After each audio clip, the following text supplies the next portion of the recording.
Hi, I'm Vernon Reid. And we're from Living Color. We're from Living Color. That's what he said. And you're watching South Africa Now.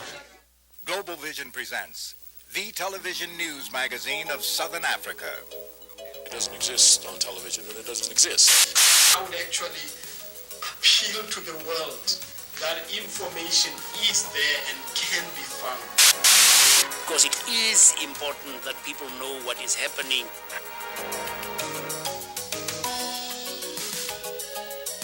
This week, South Africa Now presents these stories. Visiting Lusaka, the largest delegation of South African whites ever visit the African National Congress at their headquarters in exile. We'll have a report. We have among us businessmen and trade unionists, academics and activists, professionals and farmers, city councilors and students. Mozambique. As the Frelimo government meets to discuss peace initiatives, the agony of the war continues. The question that Mozambicans ask wherever you go is, what is the price we are going to pay? And in our culture section, an all-night song contest, an unusual event from the film Rhythms of Resistance. All of these stories and more on South Africa Now with Mweli Mzizi and Fana Kekana. Dumelang. Comings and goings this week. First, F.W. de Klerk, the man slated to be South Africa's next president, has turned down an invitation from Secretary of State James Baker to visit Washington. The reason? He's too busy campaigning. The South Africans also cited congressional opposition to the meeting. Washington says he will be welcomed later. De Klerk did visit President Joaquim Chissano in Mozambique, where Pretoria has backed anti-government rebels in a costly war of destabilization. We'll have more on Mozambique in our background report immediately following the news. Meanwhile, a large group of white South Africans were traveling as well on a politically risky journey to Lusaka, Zambia, to meet with leaders of the African National Congress. Stuart Sender reports.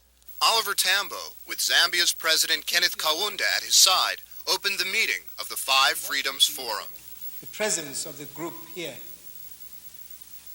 is the defeat of that policy of enforced separation of people. We are one. We shall be one.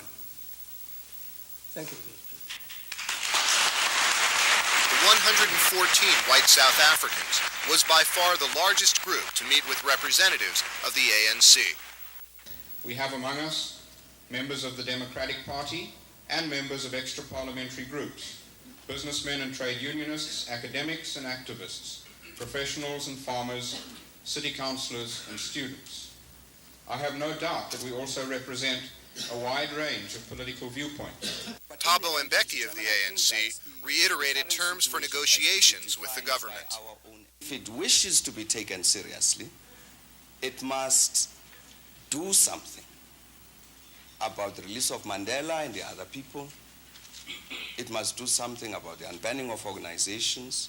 During the weekend meeting, the unusual debate ranged from issues like sanctions to whether the ANC should consider renouncing violence. I do not condone violence in any form, be it institutionalized violence from the state, the excessive use of power by the police, and equally I don't condone violence from the side of the ANC. And the meeting ended with Tambo's positive look to the future.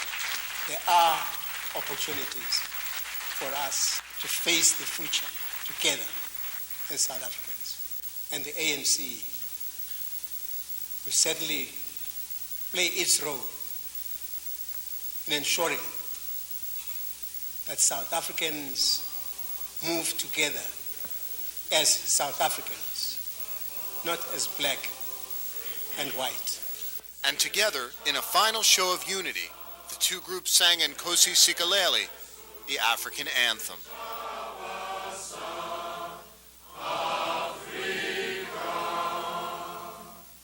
Amanda! Pan Africanist Congress leader Zephania Mothopeng, who has been in and out of jail for 30 years, was recently in New York. His organization is recognized by the United Nations as one of the two South African liberation movements. The PAC is ideologically identified with the Black Consciousness movement. Mothopeng was released for the last time in November of 1988, when he also called for the release of fellow prisoners Jeff Masemola and Nelson Mandela. There are two gentlemen whom I would have loved to see out of prison. They are Comrade Jeff Masemola of the Pan Africanist Congress, who is the longest serving life political prisoner, and ANC leader Comrade Nelson Mandela. Mothopeng recently appeared at the United Nations where he made a plea for sanctions and issued this warning. We are steadily developing our own capacity to enforce sanctions against transnational companies or corporations which collaborate with the racist colonial settlers at the expense of our national rights in our own country. The ailing and aging leader known as Uncle Zeph to his followers appealed to the world to join the fight against apartheid in this interview with South Africa Now. Now, we are inviting the whole world to participate now, to make us realize that ideal of a world without imperialism, a world without colonialism, and where everybody has a chance to contribute to his fullest capacity. This week, in our news update, Nelson Mandela celebrated his 71st birthday with a visit from his family here at a South African prison farm. The government turned down a request from Mandela to be joined by a number of fellow political prisoners. Angola was admitted into the International Monetary Fund, with the United States casting the lone dissenting vote. Angola's government has yet to be recognized by the U.S., which backs UNITA, the Angolan rebel movement. New York's Fire Commissioner Joseph Bruno put a damper on the visit of a South African firefighter who had hoped to tour city firehouses. 22-year-old Natasha Murphy, a firefighter from a Johannesburg suburb, actually spent the night at a firehouse in Brooklyn, but the commissioner stopped the trip, citing a New York City ban on dealings with South Africa. Last week, New York's Mayor Ed Koch sold stock he owned in companies doing business in South Africa. And the African Peace Committee, a coalition of church and human rights groups, was in Arizona with this replica of a Caspian, the armed personnel carrier used by the South African Army, that has become a symbol of apartheid. It's part of a 5,000-mile cross-country trek from Los Angeles to Washington to build support for the comprehensive sanctions bill now in Congress. Moro, I'm Joseph Disho with Namibia Watch. Widespread claims of election fraud confronted the UN Secretary General Javier Perez de Cuellar on his 3-day visit to Namibia. South Africa has mounted a campaign known as Operation Namibia to prevent the Namibian Liberation Movement SWAPO from winning a 2/3 majority. SWAPO is still heavily favored to win elections scheduled for November, but South Africa is exploiting election laws that would allow anyone who has lived in Namibia for 4 years to vote. This includes members of the South African military. Recently returned from Namibia is international lawyer Gay McDougall, who has been monitoring the plan. Is that there's a concerted effort inside South Africa to get large numbers of South Africans who could qualify under this rule to cross the border into the closest border towns and register. There have been advertisements in the South African papers calling on people to do that, facilitating their transportation across the border to Namibia, and this is quite alarming. With elections now just 3 months away, reports continue of human rights abuses by Kufut, the South African-led paramilitary force, and continued efforts by South Africa to destabilize the UN plan. We heard a whole series of credible reports of Kufut assaults, death threats, sexual assaults, of Kufut in their Caspers, which is still very much in operation, just mindlessly running down homes and crops of Namibians and seriously intimidating and harassing the population. Also this week, accusations by Louis Pinar, South Africa's Administrator General in Namibia, of a planned incursion by 1900 SWAPO guerrillas based in Angola proved false. A United Nations team was rushed to the border but found no evidence to support the claim. South Africa did release more political prisoners who were being held in Namibia. You're watching South Africa Now, the television news magazine that goes behind the headlines. On July 24th, Frelimo, the governing party in Mozambique, opened its annual party congress to discuss possible peace talks with Renamo, the shadowy terrorist group which has been waging war against the government. Some Renamo officials have met with Frelimo intermediaries and expressed a willingness to have a ceasefire in exchange for political concessions and future elections. The government is apparently willing to talk. The reason? The effects the war is having, which are detailed in this background report we are rebroadcasting.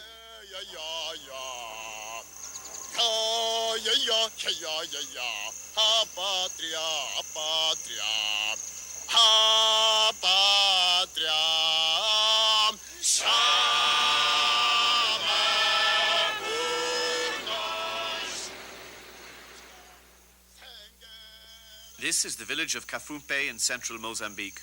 Last July, the village was virtually destroyed. 92 houses were burnt to the ground, 400 people were left homeless. This woman had just been told that her baby granddaughter had died of injuries sustained during the raid. In 2 raids within a fortnight of each other, 5 people were killed. Several of the villagers were kidnapped and have not been seen since.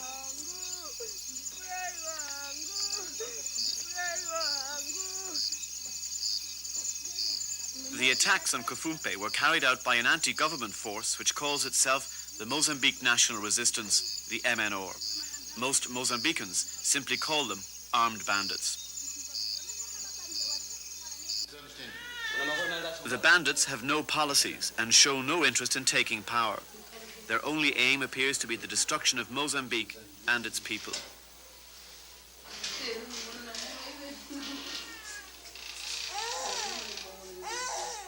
The explanation lies in the politics of the whole region of southern Africa, in particular the politics of apartheid. There is clear evidence that South Africa finances, trains and equips the MNR. Politically, they have a vested interest in doing so. This is a very particular type of war. It's a generalized terroristic war. It's not a war to take power. It's not a war of a movement to take power over another movement, against another movement. They attack infrastructure, economic infrastructure. First of all, the railway lines, which are an alternative for the countries of the region to their dependence on the South African railway system. They kill people. They kill mainly people who know something. For example, a teacher in a village. He's the first one to go. And then they used other terroristic tactics like mutilating people, cutting the ears off, noses, breasts of women, arms, decapitating people, attacking lorry drivers, train drivers.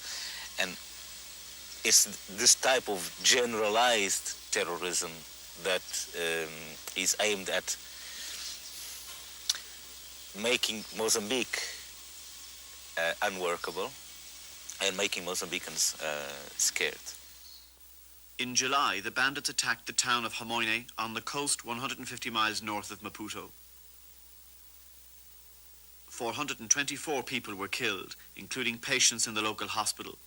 Women with newborn babies were shot dead as they lay in the maternity ward. Eyewitnesses told of hundreds of bandits, many well armed with new uniforms. It's believed this and subsequent massacres were carried out by bandits who had recently crossed into Mozambique from South African training camps. About 100 meters away from where I was hiding, I saw them kill a young girl of 16 by throwing her to the ground and shooting her. They shot a young woman who was running away carrying her child. Then they shot the child. E passado tempo,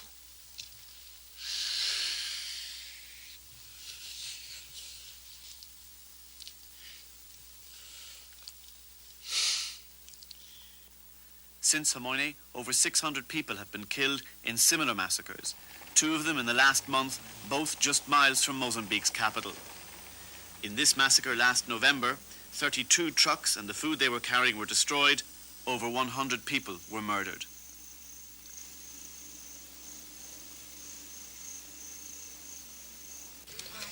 The Mozambican army has 15,000 troops. Military service is compulsory. Defense spending amounts to 1/3 of the government's total expenditure. But in one of the world's poorest economies, this still leaves the army badly equipped and trained. Some have gone without pay for over 9 months. Soldiers patrol across thousands of miles of dense mountainous terrain. Shortage of food is a constant problem for the troops. One of the most vital military successes of 1987 was the securing of a road, rail and pipeline which links Zimbabwe and other landlocked states to the Mozambican port of Beira.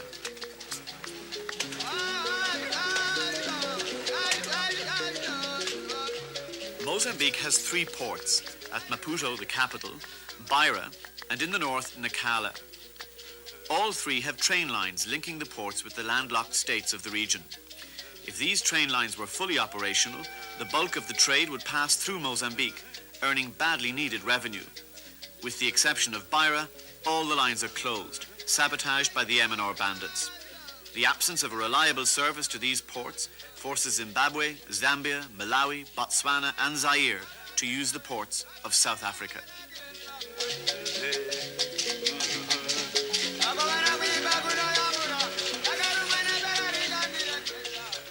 This forced dependency is the key to South Africa's policy of destabilization in Mozambique. The tragedy of Mozambique lies in its economic potential. This is the Cahora Bassa Dam, high in the mountains on the Zambezi River. It was built when Mozambique was still a Portuguese colony. The aim was to supply South Africa with electricity. The dam is linked to Johannesburg and Pretoria by the longest power cable in the world. Cahora Bassa is capable of producing 6 times Mozambique's electricity needs, leaving vast reserves for export. But the MNR bandits have destroyed over 500 pylons around the country. As a result, the dam is operating at just 0.2% of its capacity. It's only being run to keep from rusting.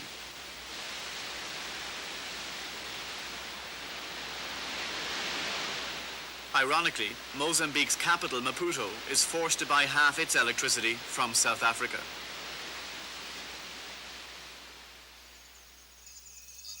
Mozambique and the other black southern African states are pinning their hopes for the future on their regional organization, SADC, the Southern African Development Coordination Conference. It's an organization determined to decrease the frontline states' dependence on apartheid South Africa and to develop economies free from destabilization and destruction. It's an uphill battle, but the member states of SADC are determined to carve out some kind of future for their people. To one extent or another, everybody in the region is involved in supporting the struggle of the people of South Africa against apartheid. But the immediate future for Mozambique is bleak. Most Mozambicans feel that so long as the apartheid regime in South Africa continues to exist, Mozambique will never know peace or stability. You're watching South Africa Now. Coming up next, our culture segment, featuring the best music, film, drama, and artistic expression from Southern Africa. Many of our cultural reports feature stories about well-known artists and personalities. This week, we have some unusual footage of a people song competition. We had a great response to it the first time we showed it. So here it is again. The clip is from the film Rhythm of Resistance. 1,500 men live 16 to a room in this all-male hostel.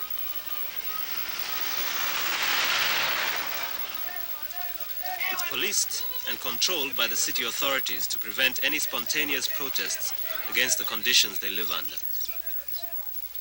For 6 days a week, black workers do the dirty jobs.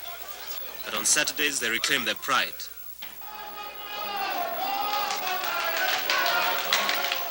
This is an all-night song contest in a male hostel, performed for fellow workers and their girlfriends. For the song contest itself, the singers must find a judge. The custom is to pick a white man who knows none of the contestants. This judge understands nothing of the music or the Zulu language and has just come out of jail after serving 10 years for armed robbery. From this point on, performances are all aimed at the judge, who, being white, is a complete outsider and so ignorant of black culture that he's considered to be impartial.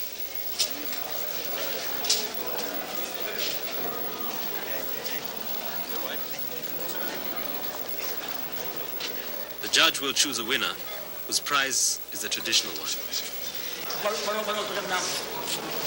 number 1.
Sit down.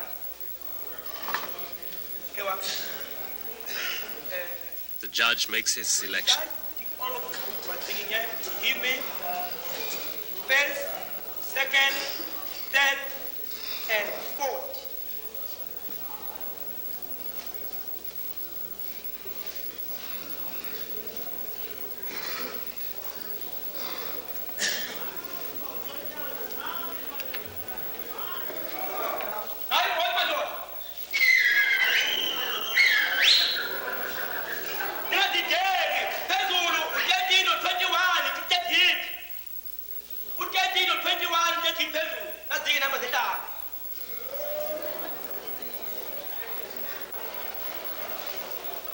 The goat is more than just a prize.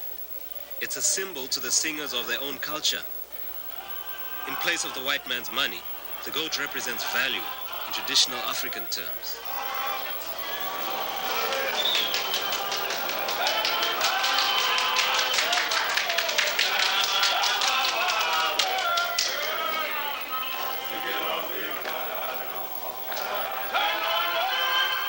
The winners bring the contest to a close with a lullaby.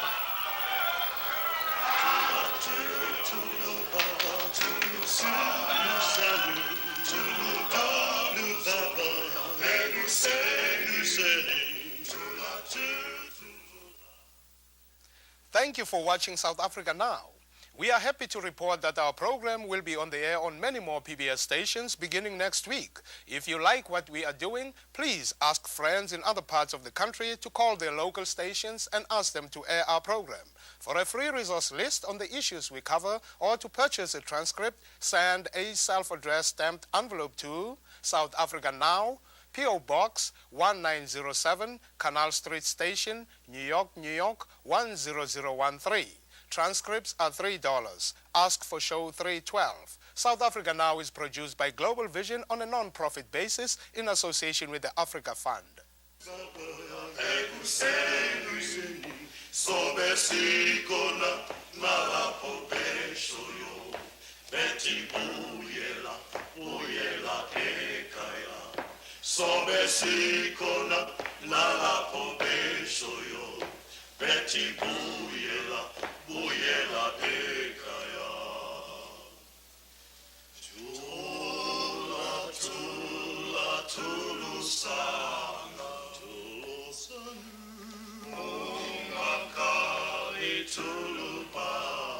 Tulu Sanu.